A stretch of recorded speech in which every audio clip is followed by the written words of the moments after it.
પોરબંદર શહેરમાં ફરીવાર ગેરકાયદેસર બાંધકામો પર તંત્ર દ્વારા ડિમોલેશન હાથ ધરાયું।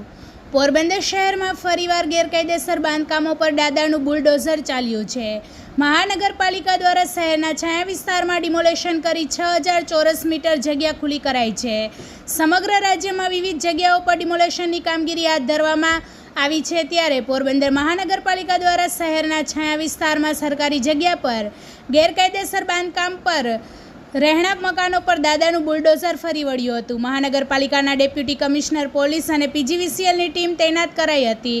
ચુસ્ત પોલીસ બંદોબસ્ત સાથે ડિમોલેશનની કામગીરી શરૂ કરવામાં આવી હતી અને આગામી સમયમાં પણ મહાનગરપાલિકા દ્વારા ગેરકાયદેસર બાંધકામો પર ડિમોલેશન કરી સરકારી જગ્યાઓ ખુલ્લી કરવામાં આવશે તેવું જણાવવામાં આવ્યું હતું।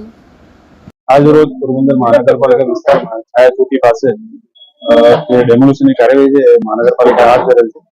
જે મકાન ધારકો છે 6 થી 7 જેટલા, અમને અમે અગાઉ વારંવાર નોટિસ આપી હતી અને છેલ્લે 2 વખત ખાલી કરવાની નોટિસ આપી। આજે મહાનગરપાલિકા અંદાજિત 6000 ચોરસ ફૂટ જેટલી જગ્યા ખાલી કરાવી છે, એની બજાર કિંમત અંદાજિત 1.5 કરોડ જેટલી થાય છે। અને આજે જે ડેમોલિશનની કાર્યવાહી હાથ ધરી છે તેમાં અમારી મહાનગરપાલિકાની પૂરી ટીમ, ટાઉન પ્લાનર પોલીસ છે એ બધી આજે હાજર।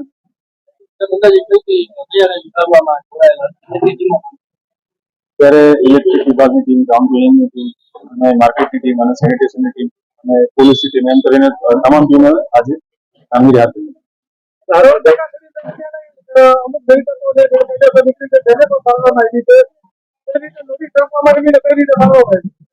જે પાછળનો જે ભાગ હતો મકાનનો, ત્યાં સ્થળ તપાસ કરતા એવું જાણવા મળ્યું કે રસ્તા પૈકીનું દબાણ છે, એ રસ્તા પૈકીનું દબાણ તેને પણ આજે અમે દૂર કર્યું છે।